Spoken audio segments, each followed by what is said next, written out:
Bon, comment vous dire? Il y a quelques mois, j'ai tourné le tag ultime Harry Potter avec ma meilleure amie Agathe, dans l'idée d'en faire 3 vidéos parce que le tag est assez long. La première partie est sortie quelques temps après et apparemment elle vous a plu. Je voulais sortir les autres, mais juste après, mon ordinateur sur lequel je travaillais m'a un peu lâché. J'ai changé d'ordinateur, mais il y avait des problèmes de format, de trucs, de machin, de partout, ce qui fait que concrètement, j'avais plus les rushs du tag. Mais j'ai réussi à me démerder par-ci par-là, donc voici une compilation de ce que j'ai pu retrouver du tag Harry Potter avec Agathe.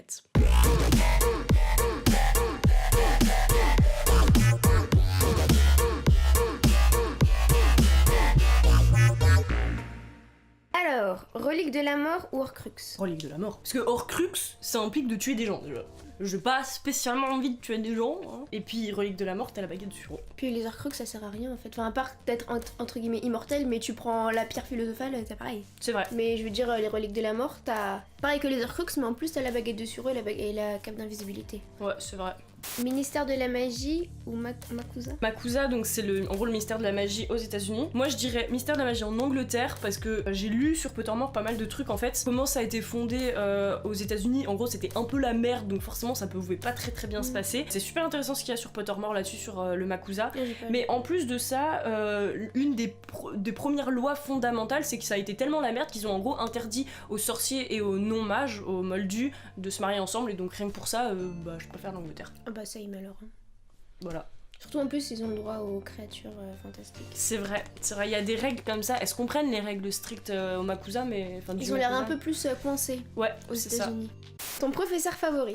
Oh bah Rémus. Non seulement parce que Rémus il est trop cool en soi, mais il est tellement bon comme prof. Il arrive même à mettre Neville en confiance, ce qui est quand même pas évident au début. McGonagall aussi, je l'aime bien. Ouais, après elle a l'air très stricte et un peu stressante, tu vois, même par rapport à Neville, donc bon, voilà. Et c'est vrai que Rémus c'est plus...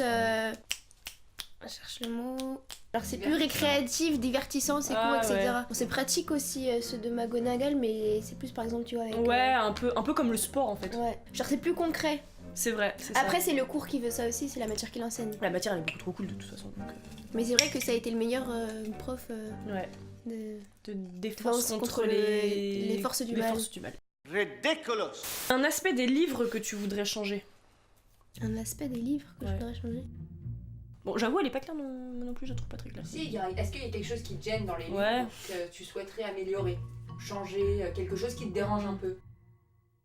Ah, tu sais, toute la partie... Attends, c'est dans... Attends, mais c'est dans Harry Potter, y a pas une histoire avec les... Ah non, je confonds peut-être avec Game of Thrones, avec les géants, où il faut qu'il... Ah si Hagrid, il doit aller chercher les géants, et il raconte... Ah oui, avec la prof avec la directrice de... Oui, ils y vont, et en soi, en fait, c'est toute une partie, je trouve, qui est... Juste, elle a pas lieu d'être, ou elle est pas racontée de la bonne façon, peut-être.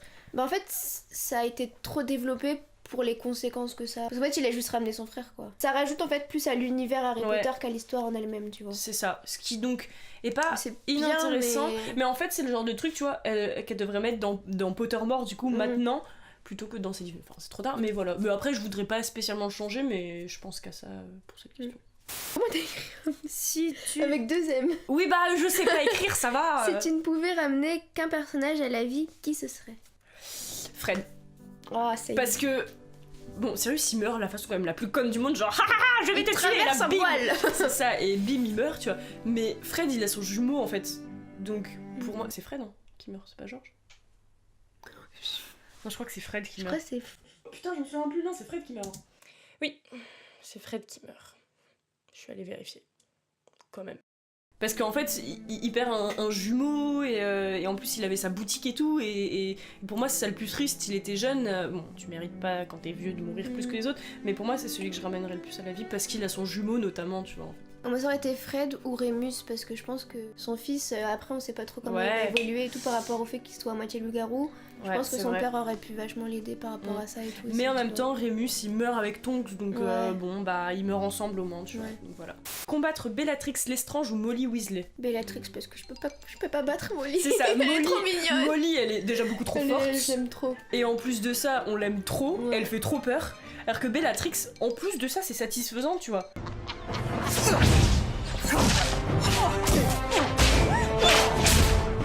Genre, crève t'as tué Sirius, bâtard. Oh, voilà, donc, elle l'a pas vraiment tué. Si, c'est elle qui le tue, elle lui fait un Avada Kedavra. Oh, mais c'est parce qu'il traverse le voile. Non, mais il traverse le voile en tombant, mais il meurt, en gros, il meurt en lui faisant genre Bellatrix, il fait un peu le con, et là, il lui fait Avada Kedavra, et il meurt. Il meurt de façon ultra parce conne. que genre dans le livre, il disait plus de ce que je me rappelle, il disait plus qu'il mourait parce qu'il allait traverser le voile. Oui, mais non, parce que Harry il parle d'une lumière verte. Je suis quasiment sûre qu'on entend Avada Kedavra ou un truc comme ça.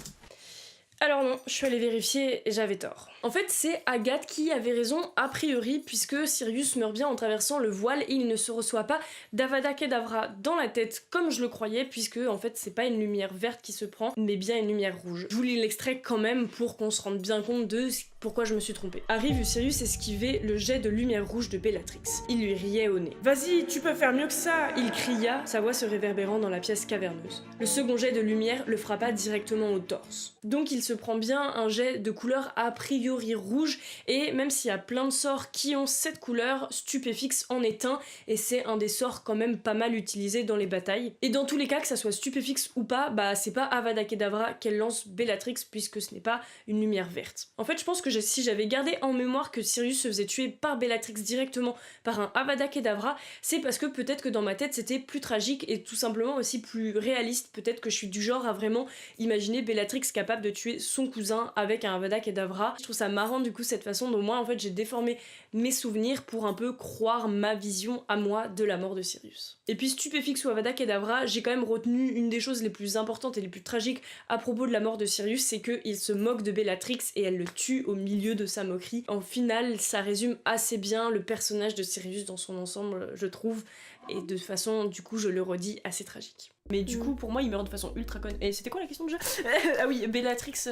Combattre Bellatrix plutôt que Molly, elle fait beaucoup trop peur, Molly. Tu préfères être appelé Moldu Muggle ou non-mage non-mage? Alors déjà, moi je suis ni l'un ni l'autre.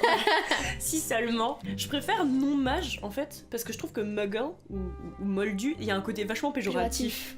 Alors que non-mage, t'es juste pas magicien. Bon, ça va. Moldu, ça a vraiment genre un peu, ça sert un peu d'insulte presque en fait. Presque, ouais. Mais de toute façon, je vois pas de raison pourquoi on m'appellerait Moldu ou non-mage.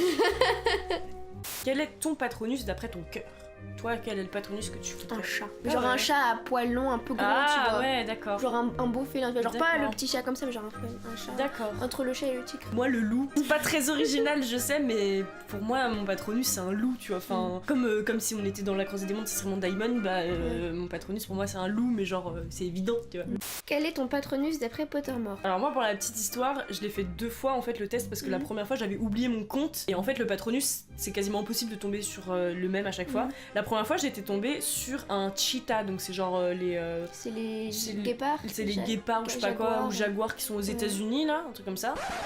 Alors pas du tout. Le cheetah est un animal de certaines régions d'Afrique et certaines régions d'Asie, et sa traduction c'est bien le guépard. En fait je pensais plutôt au puma qui est une famille de félins dont par exemple les cougars font partie. Et donc je pense que je confondais avec le surnom que les Américains donnent au puma, l'American cheetah. Donc bon, ça va, tu vois, je trouve ça va. Mais la deuxième fois que je l'ai fait, c'est un sphinx cat. C'est-à-dire que tu dis sphinx et tout, c'est stylé. Mais non, en fait les sphinx cats, c'est des chats qui ont pas de poils. Voilà. Moi je me rappelle plus du terme exact, mais je crois que c'était un espèce de cheval. Je crois que c'était un espèce de... Genre c'était pas une jument ou un truc comme ça. Ah oui, c'était genre un étalon ou alors plus le terme exact.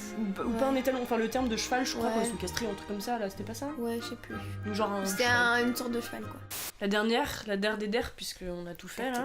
Richard Harris ou Michael Gambon? Gambon. Tu vois ou pas? Non, je vois pas. Le premier, donc Richard Harris, c'est le mec qui a joué donc Dumbledore dans le 1, et Michael Gambon, c'est celui qui a joué Dumbledore dans les autres. Ah. Moi, mon préféré, ça reste quand même celui qui a joué le plus longtemps, donc dans les autres. Ouais, ok, il avait l'air plus calme et tout, Dumbledore dans le premier, mais je trouve que justement, on comprend, dans les livres, normalement, on comprend que Dumbledore, il est beaucoup plus nuancé et que c'est pas genre le mec sage et tout, que lui-même, il est un peu paumé à certains moments, et je trouve qu'il le joue mieux, du coup, ça... Il apporte plus de caractère, je trouve, à Dumbledore. Parce que vraiment, le premier, Richard Harris, c'est vrai qu'il est hyper posé, mais du coup, t'as l'impression qu'il est... Enfin, en plus, c'est dans le 1, mais il est pas trop là, et il a pas trop de présence en fait. Enfin, genre il fait vraiment genre vieux sage quoi. C'est ça, alors que... Mais bon, c'est comme ça qu'on le voit au départ, Dumbledore, mais du coup l'autre apporte cette nuance. Après peut-être qu'il aurait apporté la nuance dans les autres films, mais du coup, moi j'aime bien. J'aime bien le deuxième. Merci beaucoup d'avoir regardé, j'espère que ces 3 vidéos vous ont plu. Si c'est le cas, peut-être qu'on refera toutes les 2 des vidéos sur Harry Potter ou sur d'autres choses. Si ça vous a plu, bah dites-le nous. Répondez aussi aux tags, vous, ou aux questions qui vous intéressent dans les commentaires, évidemment, parce que c'est chouette de partager les ressentis sur une œuvre qui a autant d'impact sur nous. On a quand même grandi avec Harry Potter, que ce soit les livres ou les films. Bah, donc sur ce, on vous laisse là-dessus et je vous retrouve dans une prochaine vidéo. Bye. Bye.